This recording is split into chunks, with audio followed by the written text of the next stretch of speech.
Salve povo, tudo certo? Vamos lá para mais uma atividade então do projeto Estética do Frio. Olha só, o Sr. Deise, o Sr. Luciano, o Sr. Gabriel, o Sr. Zé, o Sr. Rodrigo e eu preparamos uma atividade bem massa para vocês, tenho certeza que vocês vão curtir, tá? E para isso vocês vão escutar duas músicas que tem aí na sequência, tá? Uma delas é da banda Ultraman, chama Peleia, e a outra é uma que vocês já escutaram lá no disco do Vitor Ramil, né? Chama Memória dos Bardos da Ramada. Tá? Essas duas músicas elas têm algo em comum, né? As duas trazem uma ideia de um gaúcho multicultural, multiétnico e tal.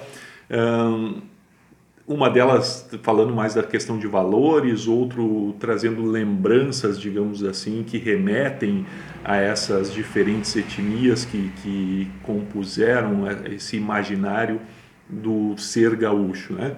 E como vocês viram lá no início do projeto, a nossa ideia é essa, né? Buscar a identidade do ser gaúcho, sobretudo nas músicas, né? Então, olha só, para além das músicas, vocês também têm umas leituras muito interessantes ali como leituras complementares, tá? Então, vale a pena pegar lá uma entrevista do Luiz Augusto Fischer, que é um escritor gaúcho aqui, que vai entrevistar o Paixão Cortes. Foi logo antes da morte dele, que ocorreu em 2018. A entrevista foi por e-mail e tal, ele já estava um pouco debilitado. Mas o Paixão Cortes, tá? É o cara aquele da estátua do laçador lá, né? Ele que está representado lá com uma imagem desse gaúcho, né?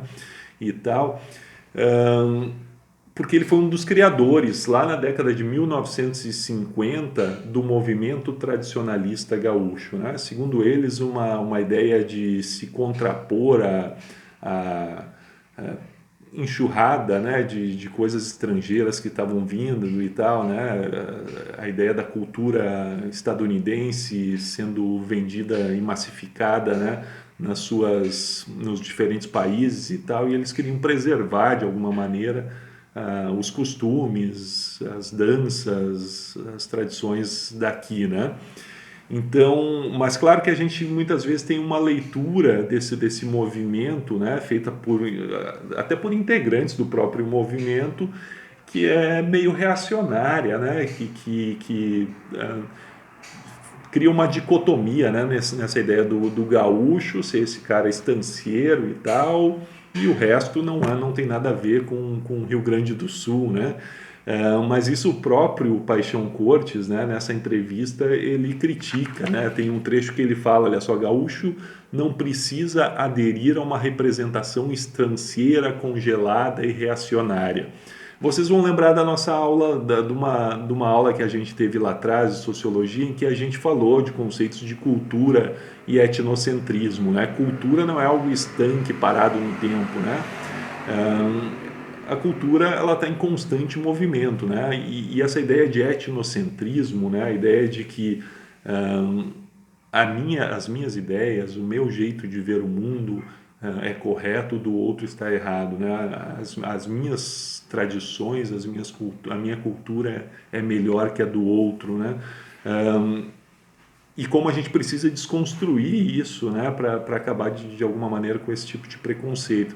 Mas não é raro a gente ver lá o cara dizer, não, tem que separar o Rio Grande do Sul do resto do país porque é a gente que sustenta o país, sem nenhum embasamento científico, né, sem consultar dados de fato, ver a possibilidade disso, enfim, né, simplesmente por conta desse preconceito etnocêntrico e tal, né. Então é uma linha muito tênue, né? E a gente vai ver, e aí está lá nas leituras complementares também, uma espécie de um manifesto, aliás, é um manifesto feito por um historiador chamado Tal Golin, aí assinado por outras pessoas e tal, que vai condenar esse movimento tradicionalista. Ele vai dizer lá que é ilegítimo, esse é um trecho do manifesto, é ilegítimo qualquer movimento ou iniciativa doutrinária de orientação pública ou particular que não represente a complexidade social e cultural do Estado. É aquilo que a gente estava falando, né? Essa ideia de um Rio Grande do Sul multicultural, multiétnico, formado por diferentes povos, diferentes culturas, né? Como é que a gente reproduz essa ideia, né? É isso que a gente está tentando buscar. A gente vai ouvir então essas músicas, vai dar uma lida lá no manifesto do Talgolim, que condena esse movimento tradicionalista gaúcho, mas ao mesmo tempo a gente vai ver lá também a entrevista do Paixão Cortes para o Luiz Augusto Fischer. Também tem uma reportagem ali muito legal, que foi feita também pelo mesmo Luiz Augusto Fischer, com um historiador chamado Joselito Zala.